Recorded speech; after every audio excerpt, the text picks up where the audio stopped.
Hi, I'm James McGuire, and on today's webcast, we're talking about cloud computing and security. We'll take a look at the state of cloud attacks, how they're evolving, and what you can do to prepare. To discuss that, I'm joined by someone who knows a lot about the topic. With me is Mackenzie Brown, Vice President of the Adversary Pursuit Group for Blackpoint Cyber. Mackenzie, very good to have you with us today. It's fantastic to be here. Thank you, James. I'm excited to dive into this topic with you. All right, great. So I think a lot of people are familiar with Blackpoint Cyber, but for those people who aren't quite as familiar, how does Blackpoint Cyber serve its clients? Well, first and foremost, Blackpoint serves our partners. So we operate within the managed service provider space or the channel. We find that that does the best work as well as makes the most impact supporting small, medium business, critical infrastructure, and of course, the unique challenges that MSPs face. A little bit about us, though. I mean, under the hood, we're a software company. We're known as an MDR platform service, but we are a software company. We were founded and led by our CEO, John, who's former NSA. So he worked on the NSA computer operations experts, network operations experts. Essentially, he did a lot of offensive cyber research and experience. And the best thing about it is he designed this, along with the rest of the founders, he designed this software to essentially focus on what threat actors actually do and how a hacking operation actually works. So we look for everything from the specific identity detections, things around initial access and lateral movement, and really understanding those easy target points for a threat actor. But again, while we're a software company under the hood, people know us as supporting MSPs through our MDR platform. Specifically, though, the thing that we're talking about today is we have a whole ecosystem of products. And the first one that we're the first MDR to do cloud response for M365. So that cloud response or MDR for the cloud is a big one for us. And it kind of ties into what we're talking to today. All right, sounds good. Before we begin our actual presentation, we do have just a bit of housekeeping. First of all, thank you everyone for attending today. We greatly appreciate it. We do want to hear from you, and we'll be answering your questions at the end of the presentation. Please feel free to send questions along using the Q&A section on your screen, and you don't need to wait until the end. You can enter questions anytime during the presentation. Also, today's webinar is being recorded. We'll send you the recording in the next 24 hours. All right, let's get started with the presentation. First question for you, Mackenzie. How are cloud attacks different from other security incidents that are more on-prem or traditional in nature? What's the difference there? That is the perfect place to start, actually. I was hoping so. It is, right? Like, Good, let's start at good. the foundation. Let's start at the basics. So when we think of a cloud attack, we think of the cloud computing systems, right? Traditionally, we're thinking about on-prem physical attributes of systems rather than infrastructure that is of cloud computing architecture. So it's a collection of the same technologies, policies, services, and of course, like all the security controls that encompass this infrastructure that protect it. I like to think of cloud attacks as the malicious activities, the same way other cybersecurity attacks operate, that target vulnerabilities within this infrastructure, within the applications, compromising users. In fact, ultimately, when it comes to cloud attacks, it leads to data theft, disruption of operations or services. And that's why they're so beneficial, is really because of, as a threat actor, the ease of access to corporate resources makes the cloud a viable and lovely area to target. So they really exploit those weaknesses that are built around the infrastructure and the configuration of the cloud. And this is what makes those cloud attacks especially easy, as well as they focus on everything on identities. So when it comes to cloud attacks, whether it's going to be Azure, AWS, monitoring M365 or G Suite, they focus on the end user, the accounts, the identities that are privileged in nature, the same way you would think of a traditional attack.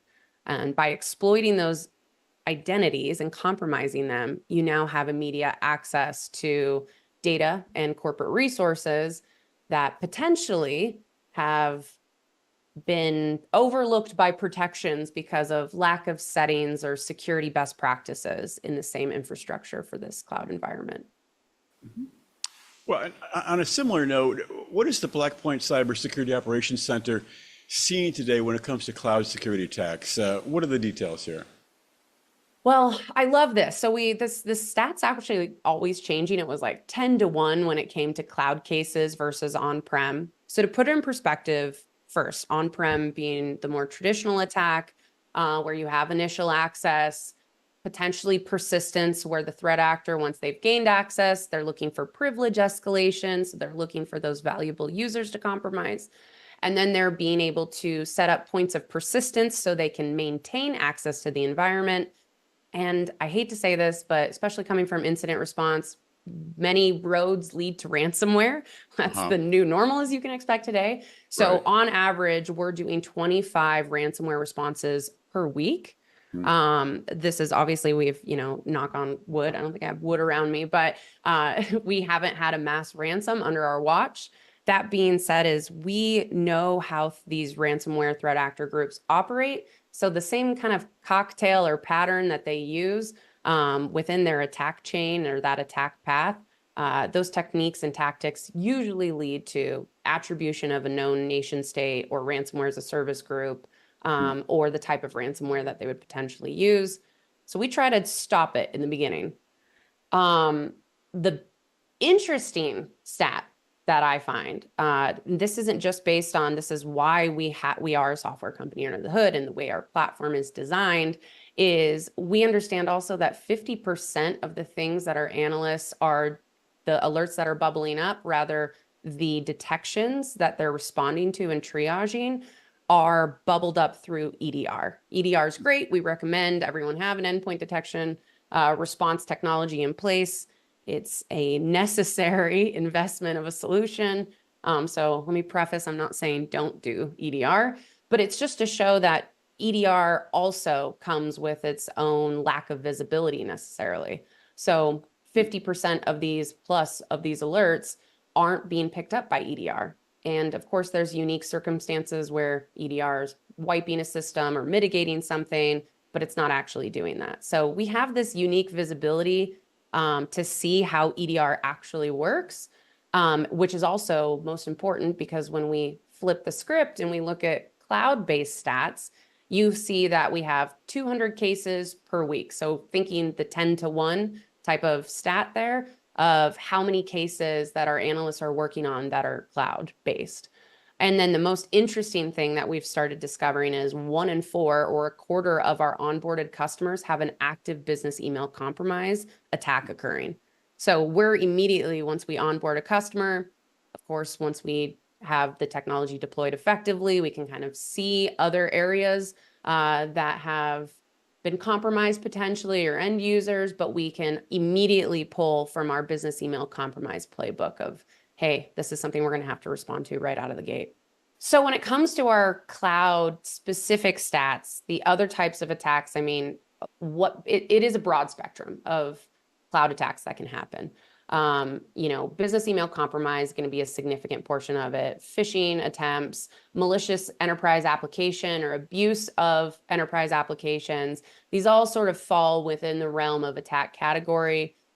Denial of service, basically like rendering systems and services inoperable, is still, as you can imagine, on-prem. A DDoS attack is the same thing for the cloud as well, disrupting access to those shared resources.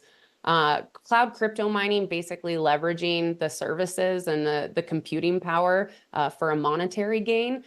This is also a really common one, and some people may think, well, that's not a huge threat, but if you've ever looked at your bill at the end of the month, as far as your cloud computing bill, you would definitely notice it. So that's also a really normal area for a threat actor to hit. Account hijacking, this is going to be gaining control of, as you can imagine, a legitimate account to be able to leverage what access that account actually has to perform, whether it's reconnaissance or data theft or whatever your motive is going to be as a threat actor. You can start there. And that feeds into user account compromise, is what other user accounts are going to be beneficial as you understand the infrastructure, you understand where your targeted data sets might be, what you would be looking at compromising. You're going to manipulate other user accounts to gain access. That's typically where a cloud attack would start too, is being able to target a specific user, say through a phishing email, and then be able to laterally move and focus on the cloud environment. And then the biggest one, actually, I would say is just misconfigurations. So if you think of the cloud in and of itself, just like on-prem, again, a collection of policies, technologies, and settings, especially with the cloud, the policies aspect is so important. Not just, having MFA and single sign-on, but conditional access policies, trusted IPs, trusted locations, all of these settings basically, and of course, zero trust and, doing privileged access management. Maybe that's just in time or something else, another technology that you're going to implement that monitors those privileged accounts that are extremely valuable in the cloud. I think the big picture here is if you're not performing the proper security best practices in the cloud by enabling some of those policies and controls, then you are going to be potentially subject to a larger compromise. And that brings me into understanding. So it is a little bit more nebulous than other attacks. The key takeaway here is that cloud attacks can be really vague in nature. They're seemingly difficult to see, right? So if you're not doing the proper configuration, tuning of whatever technologies you have in place, understanding user behavior, and then having someone basically on the other side of the screen monitoring and some of these sessions or login activity or accessing of shared resources, then if you don't understand what is considered normal, it's going to be very difficult to detect it. This is where we really need to focus on, again, that configuration, your identity and privileged access structure.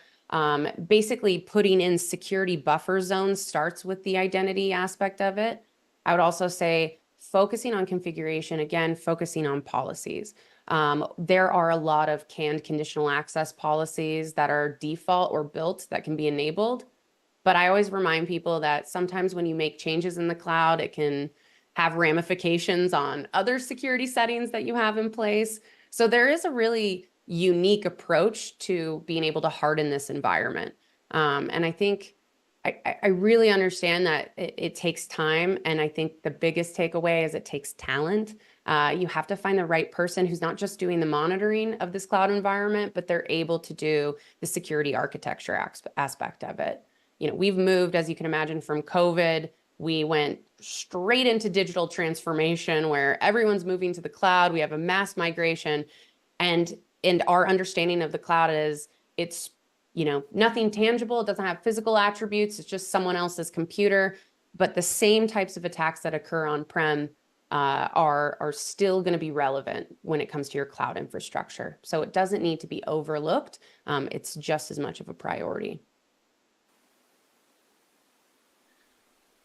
So where do they start as far as how threat actors want to gain access to your data? Well, like I said, the biggest thing is identity detection. They want to be able to pose as a legitimate user because outside of maybe what user they've compromised and the system they're working from, if you're not able to detect an anomaly from whether it's a browser, an IP, geolocation, you're not necessarily going to be detected right away. So that legitimate user account compromise is really effective. And then it goes into the credential theft. It's again, these attacks aren't as sophisticated in a way. They need to start somewhere. Getting access or compromising a privileged account is kind of the goal here. And it's not just usernames or passwords when it comes to credential theft. This can also be other valuable personal data, information that is valuable, like API tokens. That's going to be a great way for them to circumvent other technologies that could be in place. So we study things like we see MFA bypass occur all the time, whether it's going to be a misconfiguration into the architecture or it's going to be an actual MFA bypass attempt where they're doing that token theft. So it's not just usernames and passwords that people should be concerned about. and then how that remediation process works if you identify a compromised account, it's a little bit more than that. And again, like the legitimate credentials, posing as a legitimate user, not doing crazy amounts of activity like piping out a bunch of data, right? Or doing spamming internally, internal spamming from a legitimate account to all accounts. They might want to be a little bit more key, have a lower profile so that it's harder for detection. They know they can do a lot more reconnaissance, a lot more theft if they are not detected. So not going out of bounds for whatever legitimate account they have hijacked and are leveraging. You asked a little bit too about, what we're seeing from our SOC and what attackers are doing specifically in this cloud attack category. Traditionally, phishing. Phishing is still a very real thing. It's going to be usually email based, right? It's not just clicking a link or an attachment. In fact, the most recent use case that we've been kind of harping on a little bit has been a business email compromise case where the legitimate user account had embedded a C2 connection, basically a connection to a malicious server in an image in the signature of the account. So there are some new sophisticated ways that, especially with the introduction of AI, that we see phishing going. And so, of course, the expected result there is you're getting the necessary credential theft activities completed. O365 or otherwise, but M365 is going to be everyone's, working with Microsoft. So it's going to be the most common.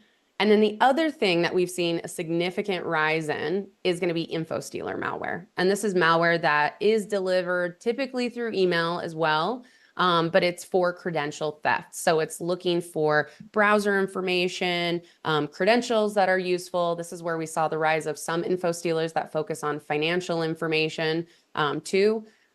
These are going to be the most common, and this is that starting place. Once threat actors can successfully use something like an info stealer to obtain credentials, they now have a starting point to move from there. And then also credential stuffing, it still occurs. This is going to be really where you're going to see those compromised accounts that they've been able to collect. And now they're going to use those stolen credentials to log into other applications. People tend to use a lot of password reuse. So they're going to leverage this bad habit we have and maybe target the victim or target partners or other downstream customers. This is allowing initial access into other potential accounts that could be compromised. Again, using something like an info stealer to continue to gather that data, those credentials.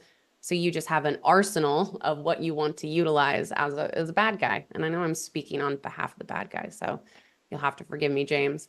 And this is just an example of one of the SysO1 stealers. This is an example of one of the info stealers we've been following. It's been around for a couple years. It focuses on email. But the other thing that's interesting about this that we see info stealers with, everyone uses Google, right? Everyone's going and searching the internet for whatever information they need. And these are often masked within advertisements or SEO poisoning or potentially targeting things like a business Facebook account or a website and doing what I would consider more of a watering hole attack where they're able to compromise a legitimate location and leverage that to socially engineer further, to basically stage these info stealer malware to collect that information. So this is just one of many info stealers out there, but this gives you an idea of how they can also, basically, if you're looking for, in this example, a download for Windows 10, it's the first thing that pops up in an advertisement. They're going to click that. And maybe it does actually download what you're looking for in installing software, but it doesn't mean it's not also downloading something else. So that's the biggest thing to take away of what would be concerning. So again, they download that executable. And from there, we have credential access. The threat actors got a way in, and they're going to look for persistence. How can they maintain access to the environment? I would say outside of what we commonly see with the stealers creating scheduled tasks, but I would also focus on is just getting a better idea of if you wanted to pivot to doing more reconnaissance through email inbox, through what privileges that user has, and then determining the next step. A lot of what we see with this specific stealer, though, is creating those scheduled tasks for persistence, and then exfiltrating data and selling it via Telegram, because data is where the money is. So if you're not looking to ransomware someone, this is a very easy way to steal data, especially massive amounts of compromised credentials are sold on the dark web every single day. And this is a good starting point, which is also why that user behavior comes into play. I wanted to ask you, Mackenzie, I think people are really interested. What can an organization do when it comes to monitoring their cloud environment? What are some key best practices? So I think monitoring the cloud environment, well, you need people. You definitely need talent. So whether it's going to be third party or in-house, you Mhm. need to understand whether you're hybrid or you're all cloud, because we see a lot of companies moving just purely to the cloud, which definitely makes it easier. Um, you need to be able to focus on that configuration aspect. The best place to start with knowing what's configured is having some sort of assessment done by another third party or vendor. But there are resources online you can use to say, what are the best M365 security configurations that need to be in place, enabling MFA, doing trusted IPs, being able to go through and make sure that your applications don't have global admin capability that could be potentially now targeted over a different account. So there are a lot of things you can do, but the best thing to start with is an assessment, and then you know what to monitor. If you can assess, you can reconfigure and harden those settings, then you can basically have a place for your security operations center or your analysts to be able to create what is considered a baseline normalcy of user behavior. And then they investigate the things that come up as anomalies, whether it's a risk detection. It's a lot easier at that point to be able to reach out to an end user and say, hey, I see you were in New York this morning and now you're in Austin, Texas. Is this legitimate? Or you're working in Croatia this week. Are you on vacation? It's creating the habit of those responses to, again, show what is considered normal and having isolation capability. So if an account is acting suspicious in a way that it shouldn't be, you have to have the ability to isolate said account and then do your validation and hunting. And that's a good place for people to start. It's just know what you have, know what settings you need to put in place, harden from there, and then make sure you have someone actually looking at the logs and looking at the alerts. Makes a lot of sense. I will say there's other ways to protect. The biggest thing is having those vendor relationships is really important. There are a lot of, whether it's assessments or educational resources, I've seen certifications, Microsoft does a great side of this, that are accessible and open source that will improve not just your posture, but your internal education and training initiative around the cloud. There are a lot of free open source resources and content that is going to be extremely valuable when strategizing, not just the security aspect, but the continuation of hardening the infrastructure and maintaining it. I will say though, like a lot of people would focus on the vulnerabilities of the products, but you need to create post-exploitation buffer zones. So if there is going to be some sort of vulnerability that's sitting within the architecture, a specific service, some sort of software, having a program in place to address those vulnerabilities is important, but you also need to be able to have the detection capability of it to see that how is that potentially vulnerable system being exploited after the fact. And then, yeah, again, like when we think of the cloud versus on-prem, I focus less on the technology questions that you need to ask yourself, your vendors, and researching from an education and training stance, and focus more so on policy, because policy is huge in the cloud. It really helps. The more types of security mechanisms that you can put in place that are rule-based, of this is what is allowed, this is what is not allowed, then it's going to not only mitigate those threats, but it's going to alert you on potentially targeted users or systems. So all of it feeds into each other, and it's less technology focused, and it's more so how do we create sort of these rules or these policies to barricade ourselves from and buffer ourselves from potential threats. Mhm.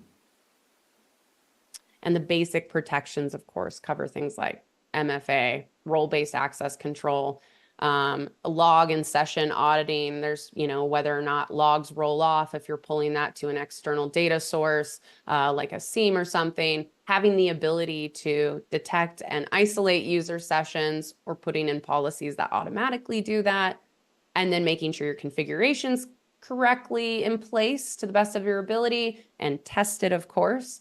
All of these are kind of the most basic protections that you can start with. And you'd be surprised how many people still aren't doing things like MFA or privileged access management. I mean, those are huge, especially in the cloud, because we're talking about identity detection, right? So we really need to make sure that we're leveraging all security controls that exist for that identity protection.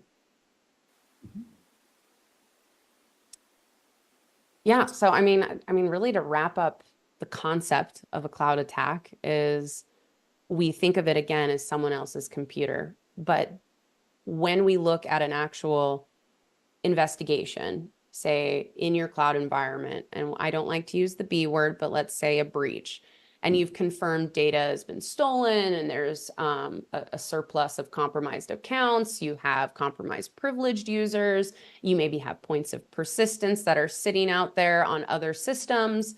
We can look at all of these. SolarWinds, for example. SolarGate was a huge thing. And while it started as a supply chain attack with a backdoor, it actually came to fruition, the Golden SAML attack, because that nation state threat actor group went from starting with, hey, we now have access, privileged access in the back end.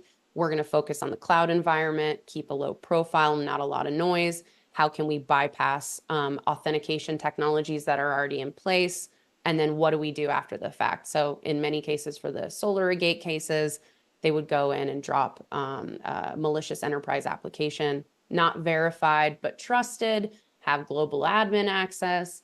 And then we see things like Kaseya and CrowdStrike and these incidents that have more disruptive, right? CrowdStrike's not a cybersecurity incident, but it is absolutely availability incident.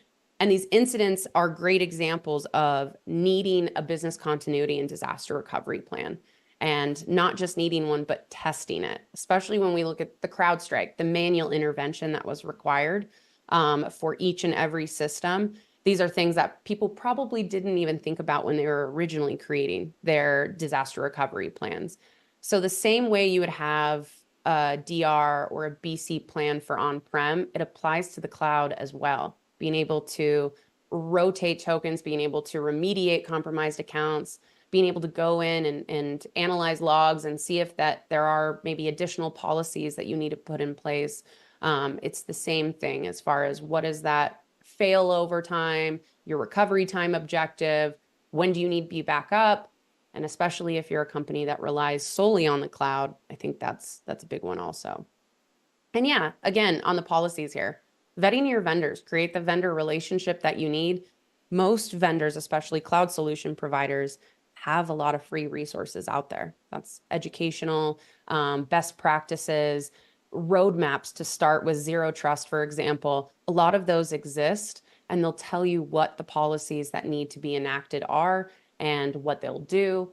And basically, you can start doing your testing from there. Harden a little bit, test, and see if there's impact. And just kind of continuing to maintain that architecture and make sure that nothing has changed.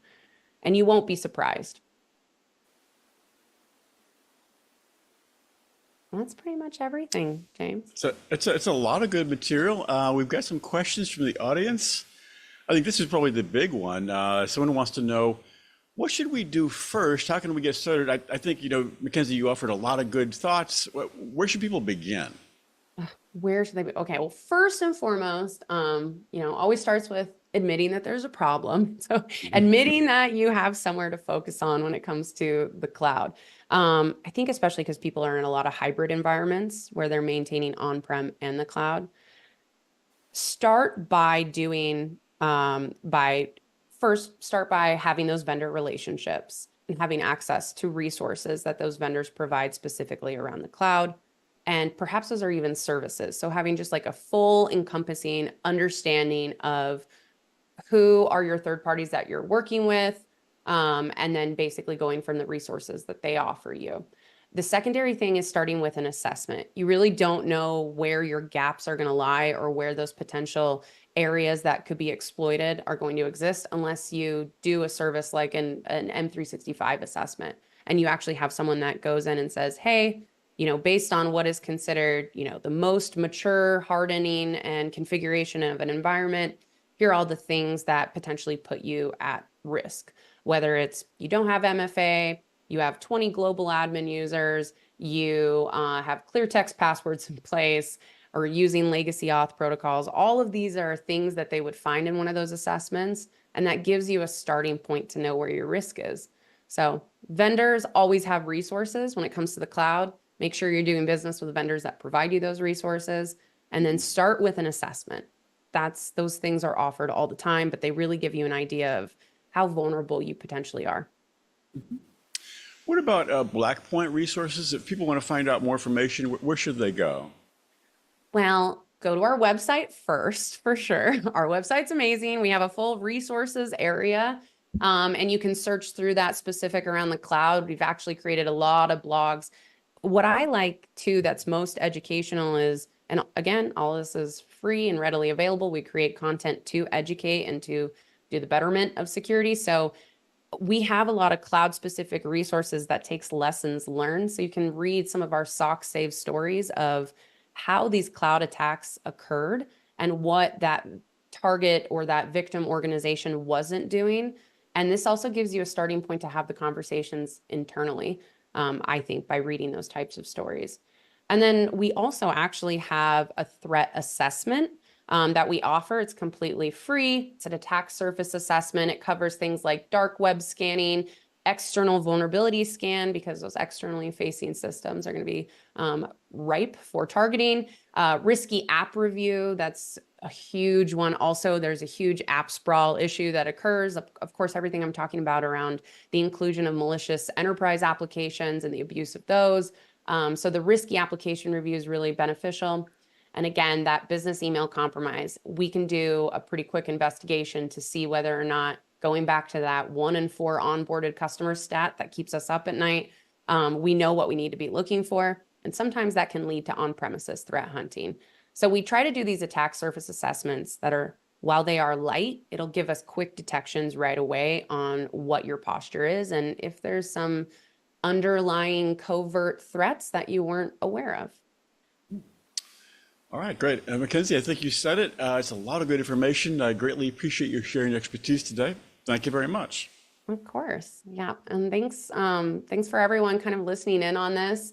I know it was kind of a quick and dirty covering of cloud attacks and what to focus on, but it's really not as complicated, but it's such a priority for us to make sure that people are being educated in this area and not overlooking some of the things to start with. So you can also reach out when it came to that attack surface assessment. There is a URL right down there you could reach out to for that.